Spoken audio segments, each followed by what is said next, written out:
Bom, nós vamos iniciar hoje o estudo falando sobre, dando continuidade, né, ao nosso estudo sobre família, os conceitos sobre família e sobre a unidade familiar construída por Deus desde Gênesis. E nós nesse estudo falaremos sobre a união entre Ana, Eucana e Penina. O estudo de hoje está no livro de 1 Samuel. Nós usaremos os capítulos 1 e 2 e um trecho do capítulo 8. Então nós seguimos aqui trazendo o entendimento, né, que do início do livro nós temos o relato ali que Eucana, ele era um homem temente a Deus. Por quê? Porque ele fazia sacrifícios todos os anos, ele ia a Siló, onde ali estava o santuário, ele possuía, né, duas esposas e oferecia a elas os sacrifícios, fazia os sacrifícios em prol de sua família, né? Eucana, ele possuía duas esposas, né? O livro traz inicialmente o nome de Ana, né? Hana e Penina. O texto cita, como eu comentei, o nome de Ana primeiro antes de Penina, como sua esposa, tá? Com Penina, Eucana possuía filhos e filhas. A gente acredita que sejam 10 no total, porque é uma passagem que Eucana diz, né, que ele não é melhor do que 10 filhos para Ana, né? Mas isso é só uma sugestão. O texto não é claro em dizer a quantidade que Eucana tinha com Penina de filhos. Então, pressupõe aqui que sejam 10, se a gente se baseia naquela informação que Eucana traz ali. Tá? Penina, ela zombava de Ana, né, por ela não ter filhos, e isso fazia de Ana uma pessoa infeliz. Então você que leu os primeiros capítulos ali de 1 Samuel entende que ela era uma pessoa infeliz. Ela chorava muito, ela se sentia uma pessoa inferior às outras pessoas, tinha uma síndrome de inferioridade, porque a sua rival tinha filhos com o marido que ela possuía, né? E tudo leva a crer que Eucana pudesse ter uma segunda esposa porque Ana era estéril. Então, para que o homem pudesse dar continuidade à sua posteridade, ele tivesse uma segunda esposa. Claro que isso não é justificativa para ter duas mulheres, tá? Eu estou trazendo aqui uma informação que talvez possa ser esse o caso, tá? Todos os anos Eucana ia com sua família a Siló. Nesse tempo aqui não havia o templo, tá? Era só o tabernáculo montado ali. E Siló era o local que foi indicado para se estender ali o santuário e lá fazer todas as oblações e todo o processo que os sacerdotes e levitas faziam quando existia um templo, tá? Então ali em Siló era o local de adoração ao Senhor. Então todos os anos Eucana ia com sua família para lá, ele dava uma porção a cada um de seus filhos e filhas e sua esposa Penina. Só que para Ana ele dava a porção dobrada para ela. Por quê? Pois ele amava mais ela do que Penina. Eucana achava que ele era melhor para Ana do que 10 filhos, né? Então aqui está aquela observação que eu comentei. Pois com ela, Ana, ele não havia nenhum. E ele perguntava a ela se ela não iria um dia melhorar o seu humor, né? Sua falta de apetite, enfim, sua tristeza. Eu acredito que Eucana achava que por dar o dobro da porção a Ana fazia dela uma pessoa mais feliz, né? Ana queria, na realidade, ter uma família, né? E não um homem que se dividisse em duas famílias. Eucana, ele não enxergava a necessidade que Ana tinha dele em ser uma família completa, né? E achava que sua companhia bastasse para que ela fosse feliz. Vale lembrar aqui que mesmo a Bíblia citando que Eucana tinha duas mulheres, ela não está sendo conivente com essa situação. Ela não está aprovando a situação de Eucana em ter as duas esposas, tá? A gente tem um documento aqui que é a Bíblia, que é algo milenar, que a Bíblia não esconde atos feitos de homens que muitas vezes foram considerados homens de Deus. Ela não esconde, ela justamente mostra para que possa nos mostrar a natureza humana depois do pecado. Então é interessante a gente perceber que mesmo a Bíblia citando que Eucana tinha duas esposas, que fazia de uma infeliz e a outra tinha filhos, e permitia muitas vezes que a esposa, a Penina, fosse zombasse da sua mulher Ana, por exemplo, não está dizendo que a Bíblia é a favor destas coisas, tá? A cultura da época permitia que Eucana tivesse essas duas mulheres, e o autor bíblico ele só relata os acontecimentos. E aí que nós enxergamos muitas vezes Deus atuando e trabalhando nessa situação. Deus usando a história, o tempo, o espaço, as pessoas e mostrando a forma como ele age. E é o que nós iremos tentar explicar aqui. Então a cultura da época permitia que Eucana tivesse duas mulheres. Podemos imaginar pelo fato do autor citar o nome de Ana ali em primeiro como sua esposa. Talvez esse seja o fato de Eucana ter uma segunda mulher. Por quê? Porque Ana é estéril. Então, uma vez que Ana era estéril, ele buscou uma alternativa para esse caso, para que ele pudesse dar continuidade e ter filhos, né? No mundo antigo também, que a gente pega exemplo lá de Raquel, que não era estéril também. Só que Jacó casou primeiramente com o quê? Com Lia, mesmo que naquela época ele foi enganado por Labão. Só que ele se relacionou com Lia e a Lia praticamente se tornou sua esposa, só que ele amava Raquel. Então ele pagou o dote por mais 7 anos para poder ficar com a esposa com quem ele amava. Só que o que acontece aqui agora? Deus, naquele momento, não permitiu que Raquel tivesse filho. E aí fez do que Lia tivesse filho ao invés de Raquel. Então a gente vê até mesmo a trama entre as irmãs brigando uma com a outra, sendo rivais uma da outra, ou seja, o mesmo sangue, mesma família, brigando uma a outra por ter o amor de um homem. E a gente sabe que Deus não permite esse tipo de coisa. A gente vê a palavra ciúme sendo usada, que Deus é ciumento, não adorarás outros deuses diante de mim. Então, se Deus deu o exemplo, por que ele permitiria que o ser humano pudesse odiar o outro semelhante? Porque tem duas pessoas se dividindo ali. Então, isso é contrário aos ensinos de Deus. Deus não quer que a gente se divida em dois e dá amor a um e dá amor ao outro. Vou fazer um exemplo aqui, né? Ou você ama a Deus, ou você dá lugar ao inimigo. Então, mesmo a Bíblia citando a vida de Eucana, as suas duas mulheres, a Bíblia não está sendo dando as mãos para Eucana dizendo a gente apoia a sua decisão. Não é isso que está acontecendo. A Bíblia está relatando os acontecimentos. E justamente pela esterilidade de Ana, acreditamos que ele tenha essa segunda esposa, como foi o caso ali com Raquel, com Lia, aí depois as irmãs das suas concubinas. Bom, neste momento é algo importante para a gente entender como Deus está trabalhando e atuando na vida de Ana. Ela faz o quê? Um pedido a Deus. De tanto chorar e se amargurar por essa situação e ainda ver sua rival debochar dela por não ter filhos, o que Ana faz? Ela faz um pedido a Deus.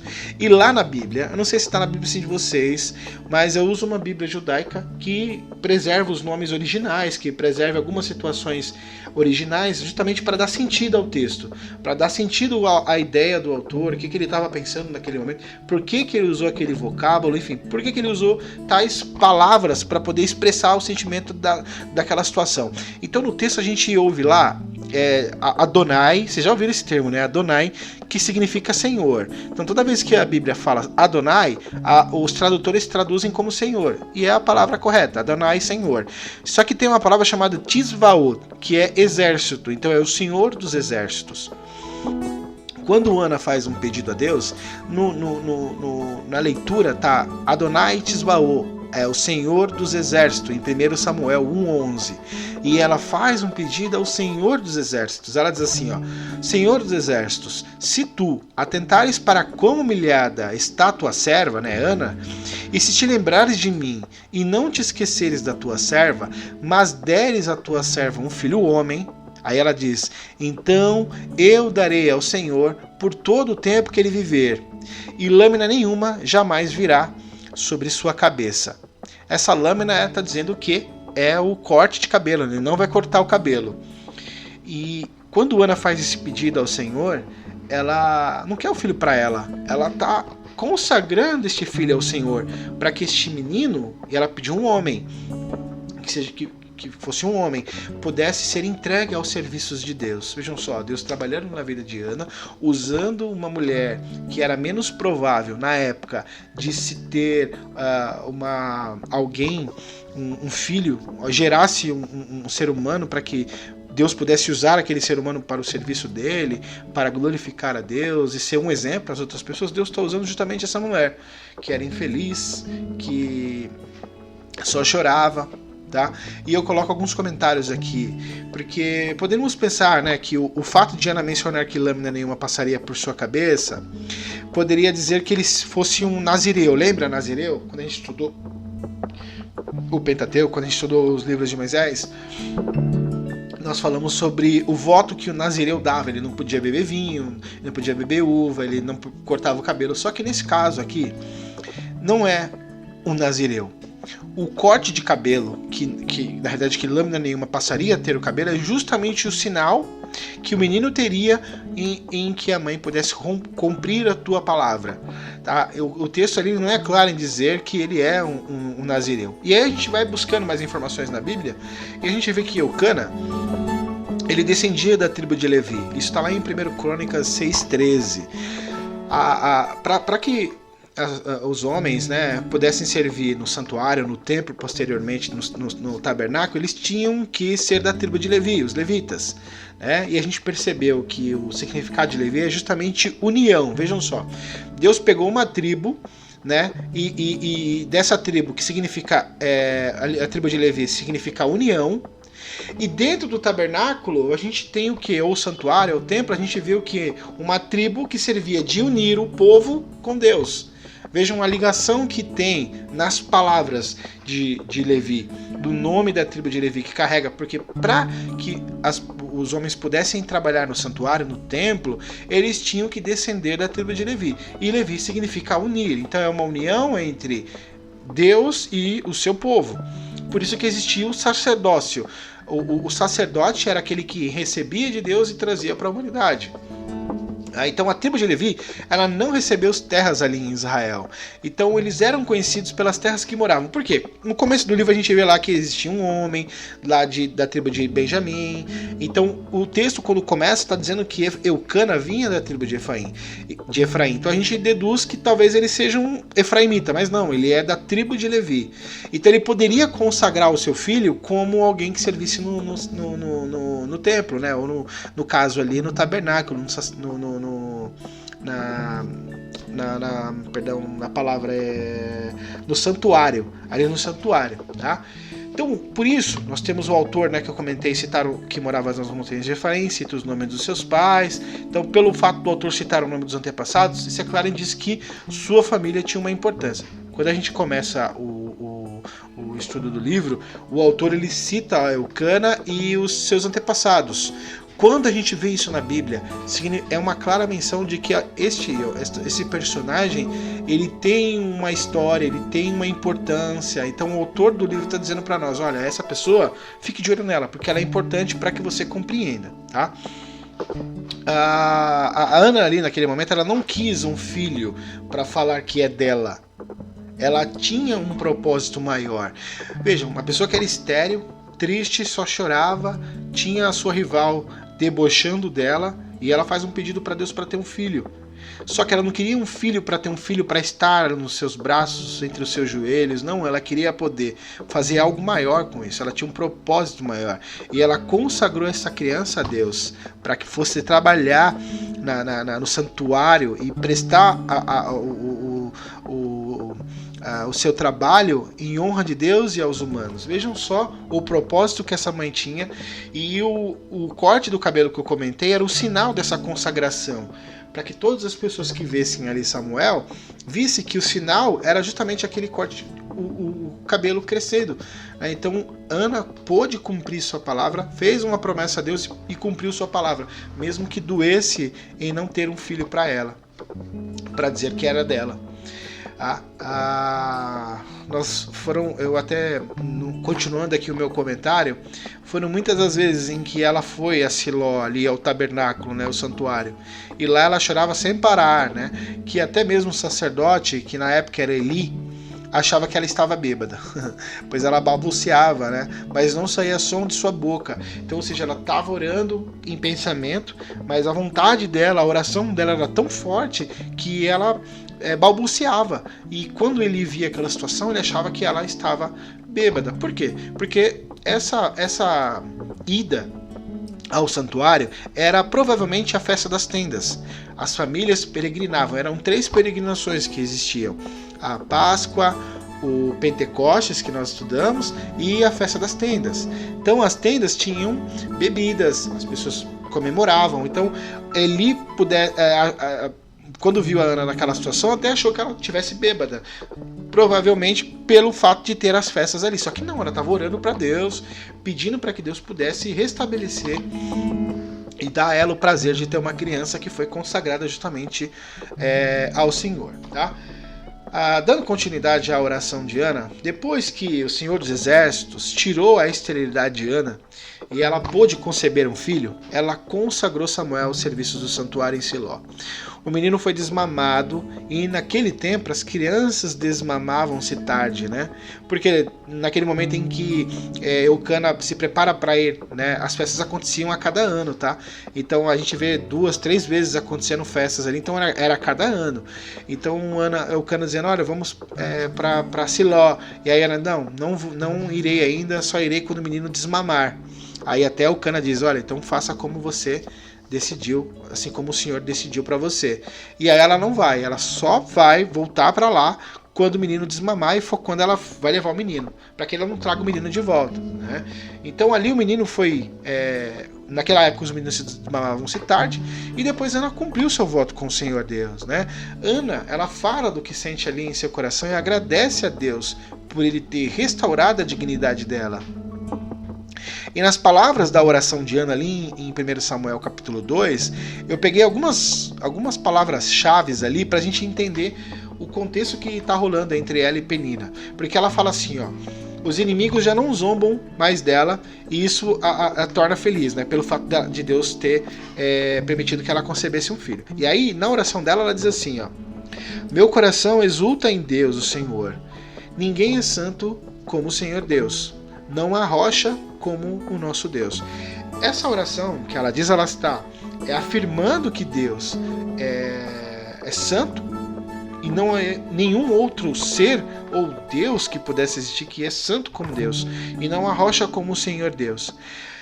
Eu vou dar continuidade às orações de Ana, mas eu vou antes fazer um comentário sobre isso, porque quando Ana consagrou Samuel ao exercício ali do santuário, ela além de cumprir a tua palavra, além de ela honrar a tua palavra e ter de Deus o pedido, a gente vê personalidades anteriores a Ana que também aconteceram a mesma coisa. Que nem, por exemplo, a Rebeca. Rebeca, ela era estéril, a mulher de Isaac, e ela também orou ao Senhor para que pudesse ter filhos. Assim também aconteceu com Ana. Assim aconteceu com Sara também. Por isso que Isaac era o filho da promessa, porque eles eram velhos.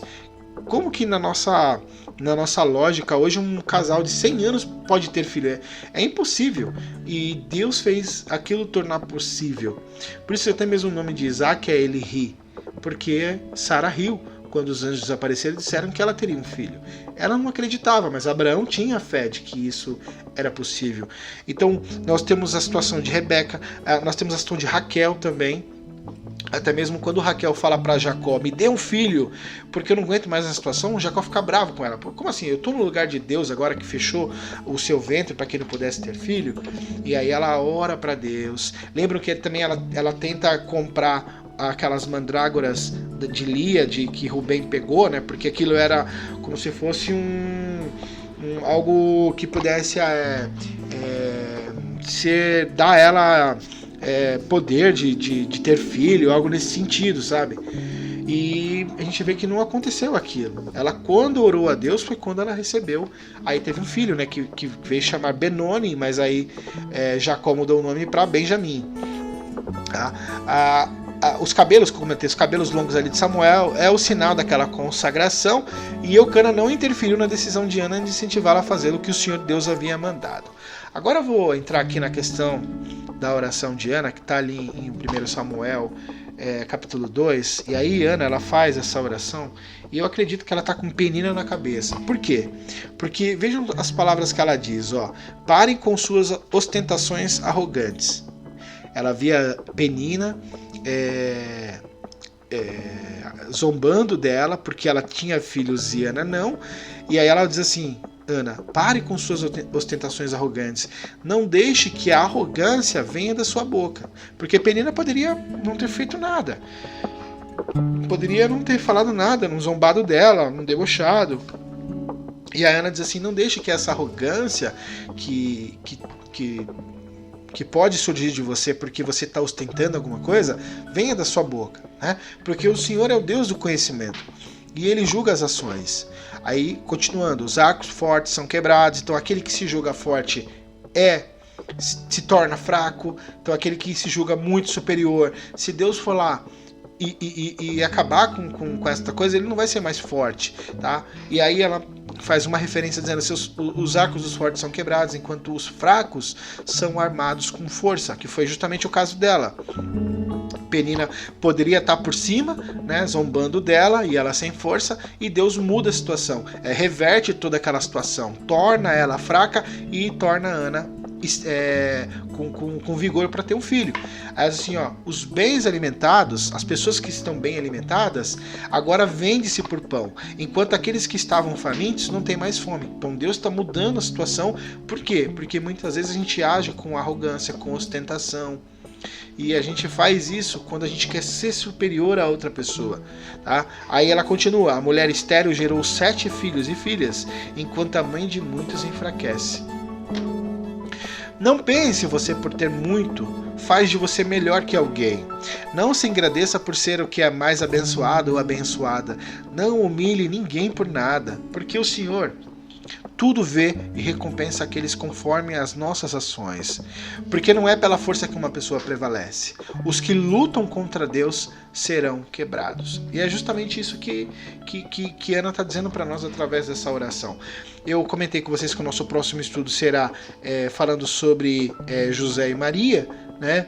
E Miriam e Yosef, né? José e Maria. E eu quero trazer para vocês também que aquela oração que Maria faz está baseado na oração aqui de Ana, tá? Mas isso é um estudo mais à frente. Bom, alguns comentários. Penina tinha tudo, mas não tinha nada. O fato dela debochar de sua rival fez de Ana aquela oração, essa aqui que nós pegamos aqui. E pode ler toda a oração, que é 1 Samuel capítulo 2, tá? A que era humilhada foi abençoada por Deus. Aí, mais uma vez, o Senhor dos Exércitos tirou a esterilidade de Ana e pôde fazer dela uma pessoa mais feliz. Ou seja, ela estava em guerra com Penina. E ela usou aquele termo, Adonai, Tzvaô, Senhor dos Exércitos. Por isso que a gente compreende que a situação em que Ana estava era uma situação de guerra. Não é a guerra como a gente compreende por guerra, mas ela estava em guerra contra aquela mulher, que também era mulher do seu marido, e ela debochava. Tá? Agora nós temos aqui a consagração de Samuel, né? Porque ele foi consagrado a Deus, e Deus o escolheu para isso. Samuel foi consagrado ao Senhor e ficou nos serviços do santuário, e Eli, que era o sacerdote da época, ficou com os cuidados do menino. O Senhor Deus escolheu alguém para o servir vindo de uma pessoa que era menos provável aos olhos humanos. Eu comentei isso lá no início, né? Ana era infeliz, era estéril, era odiada por Penina e o próprio sacerdote ali achava que ela era bêbada. Então o único filho que ela pediu a Deus, ela consagrou a Deus e cumpriu sua palavra. Ela não esperava por outros filhos, mas Eli a abençoou e disse que o Senhor Deus dê a você filhos por causa do menino que entregaram ao Senhor. Então naquele momento, seguindo a leitura do livro, né, a gente vê que o Senhor abençoou o ventre de Ana e ela teve mais 3 filhos e 2 filhas, ou seja, 5 filhos e 6 no total com Samuel. Enquanto isso, Samuel crescia no entendimento da palavra do Senhor e ministrava lá no santuário. Ele estava aprendendo, era um garoto, estava aprendendo com Eli, com os filhos de Eli. Mesmo isso é interessante a gente notar, porque mesmo com todos aqueles exemplos negativos que os filhos de Eli tinham, Samuel não se deixou levar pelo exemplo. Vejam só, Samuel crescia em entendimento e foi chamado por Deus para dar o exemplo a toda a comunidade de Israel e assim glorificar a Deus através dos seus exemplos. Se a gente dá continuidade à leitura de livro de Samuel, a gente vê que os filhos de Samuel eram péssimos, de Eli, eram péssimos exemplos. Eles roubavam a comida que era entregue lá no santuário, que era feito para as ofertas. Eles tinham um garfo de três dentes, eles colocavam um garfo dentro da panela para pegar uma parte de uma carne de um animal. Eles eram gordos, Eli era gordo, e quando ele morreu gordo, porque de tanto que ele comia dos alimentos que eram ofertados ali no templo. Lembram que a coxa, o peito, era do sacerdote, quando os homens iam lá fazer suas ofertas, ou até mesmo em função de pecados, eles iam e os filhos ficavam com os alimentos. Então, mesmo com todos aqueles maus exemplos que eles tinham ali, Samuel não se deixou levar. Ele continuou no serviço do Senhor, dando um bom exemplo. E essa toda a saga da história ali de 1 Samuel. O Senhor escolheu a mais fraca e incapacitada mulher para gerar um filho que pudesse servir a Deus. Permitiu que Samuel vivesse em meio às pessoas que não eram exemplos a serem seguidos. O Senhor encheu de poder e capacitou Samuel para servir no santuário. E para a gente aqui pegar e encerrar aqui com chave de ouro, Samuel foi o último juiz e rei que Israel teve. Tá? Quando o povo pediu um rei, Samuel ficou furioso com a atitude do povo. Mas o Senhor disse: não é a você, Samuel, que eles estão rejeitando, mas a mim que este povo rejeita. Que aí está em 1 Samuel 8,7. Naquele momento, o que ocorreu? Eles rejeitaram a Deus quando pediram um novo rei. As outras nações têm reis e nós queremos um rei também. E aí Samuel ficou muito furioso com aquela situação, e o Senhor disse: não foi a você, Samuel, que eles me rejeitaram, eles estão rejeitando a mim. E aí Deus escolheu Saul para ser rei, né? Então vou trazer um rei a forma como eles querem, né? Que tenha altura, que tenha boa aparência, que é o que os homens, né, o ser humano compreende, que as nossas as características que a gente busca, às vezes a pessoa bem arrumada, ou isso e aquilo, faz daquela pessoa ser melhor que outra. Então Deus usou toda aquela situação, trouxe também Saul, justamente para mostrar para o povo que ele é o Deus, que ele é o Senhor e Rei, que o povo nunca deveria ter rejeitado. Beleza? Esse estudo aqui eu vou compartilhar com vocês, vou deixar agora como PDF, vou fazer isso aqui nos próximos também. Vou fazer um PDF e vou compartilhar com vocês para que vocês possam ler quando quiserem, tá bom?